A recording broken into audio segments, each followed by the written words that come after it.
Good morning student, welcome to the TSN school. I am going to teach our Hindi. बच्चों, आज हम दो कथाएं पढ़ेंगे। कथा यानी कहानी। कथा वह होती है जो किसी के द्वारा सुनाई जाती या कही जाती है, उसे हम क्या कहते हैं? कथा। तो इसमें हमारे प्रेरक लोक कथाएं दे रखी है। पहला है मेमनी की मनमानी और दूसरी आएगी हमें अपना अपना महत्व। तो पहली कथा पढ़ते हैं और समझते हैं। एक बकरी का छोटा सा बच्चा मेमना बहुत ही शरारती था।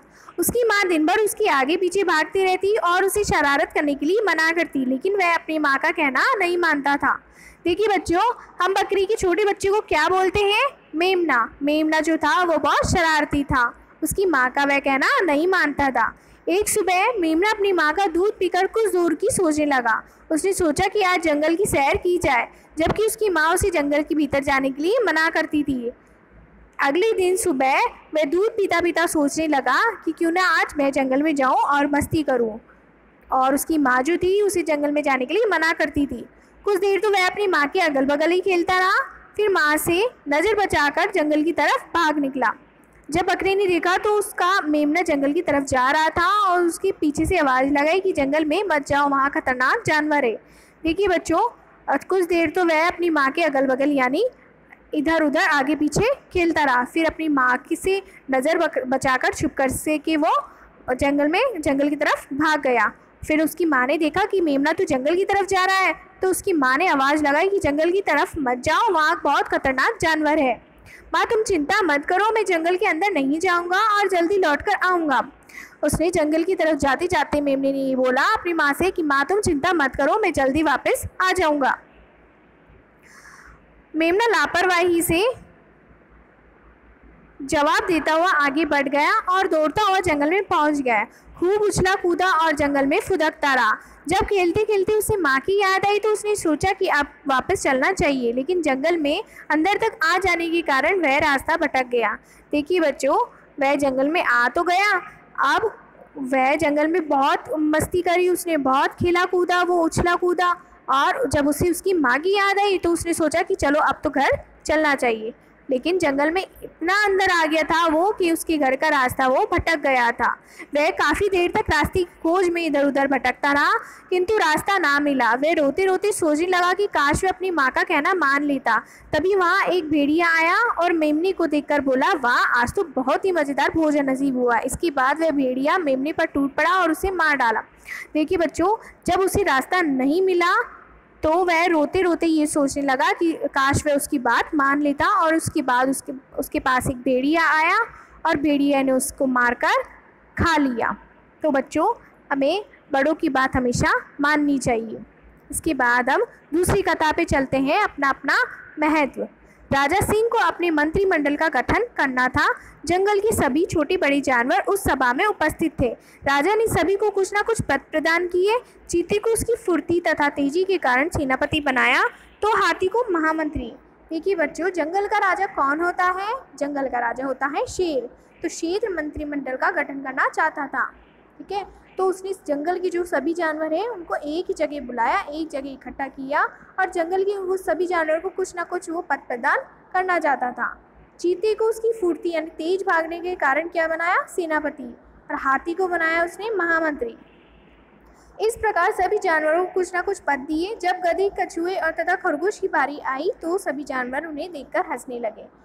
तो भालू बोला, गधा तो मूर्ख होता है, खरगोश डरपोक होता है, और कछुआ तो इतने धीरे चलता है कि कहीं पहुंचने में ही महीने ना लगा दे। ये सब जानवर राज दरबार के लिए बिल्कुल नाकाबिल है। देखिए बच्चों, जब इन जानवर की बारी आई तो भालू बोला, गधा तो मूर्ख होता है, और सभी जानवर जो थे उन जानवरों पे हंसने लगे। खरगोश डरपोक होता है और कछुआ इतना धीरे चलता है कि कहीं पहुंचने में ही महीने ना लगा दे। इसके बाद परंतु सिंह ने गरज कर जवाब दिया। गरज कर यानी उसने क्रोध होकर यानी गुस्से से जवाब दिया कि नहीं नहीं, ऐसा नहीं है। प्रत्येक प्राणी अपना अपना एक विशेष महत्व रखता है। हर व्यक्ति को कोई गुण जरूर होता है। अपनी बात को आगे बढ़ाते हुए सिंह बोला, खरगोश बहुत तेज़ दौड़ता है तो मैं इसे संदेशवाहक बनाता हूँ। कछुए को अपनी सीमा के पास गुप्त रूप से चौकसी रखने के लिए गुप्तचर बनाता हूँ। गधे की आवाज़ बहुत ही रौबदार यानी बहुत ही ज़ोर से बोलता है गधा, तो इसे बिगुल बजाने के लिए नौकरी पर रख देता हूँ। इस प्रकार राजा सिंह ने सभी जानवरों के उनकी योग्यता के अनुसार उनको पद प्रदान किए। तो बच्चों कैसी लगी आज की कविताएं? आइए बच्चों नीचे कुछ अभ्यास प्रश्न पे चलते हैं। पहला प्रश्न है हमारे सामने, सही विकल्प पर सही का निशान लगाना है। मेमने ने अपनी माँ की बात मान ली या नहीं मानी? बच्चों क्या पढ़ा था अभी हमने कथा में? नहीं मानी, तो नहीं मानी पे हम सही का निशान लगाएंगे। राजा सिंह ने सेनापति को बनाया, क्या बनाया था? सेनापति किसको बनाया था?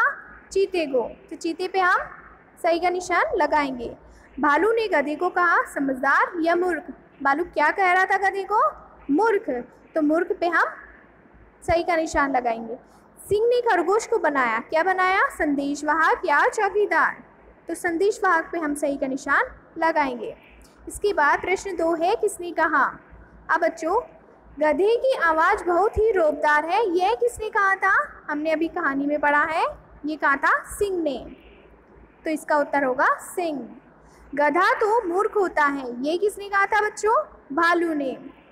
जंगल में मत जाओ, वहाँ खतरनाक जानवर है, किसने कहा था? बकरी ने कहा था अपने बच्चे को। माँ तुम चिंता मत करो, ये किसने बोला था?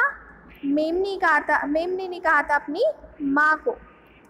इसके बाद प्रश्न 3 पे चलते हैं बच्चों। ऊंचे शब्दों द्वारा रिक्त स्थान की पूर्ति कीजिए।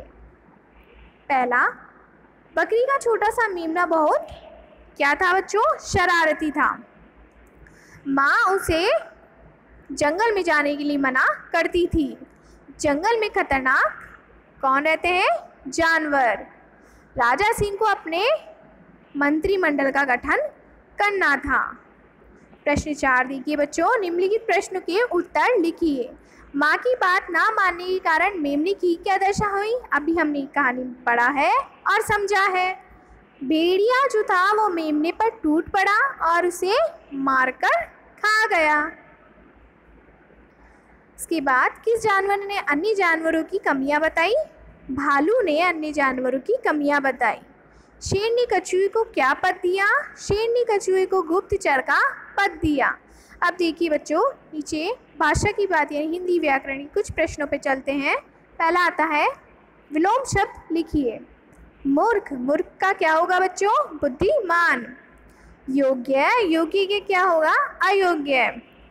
तेज, तेज का क्या होगा बच्चों? धीमा। आगे, आगे का क्या होगा? पीछे।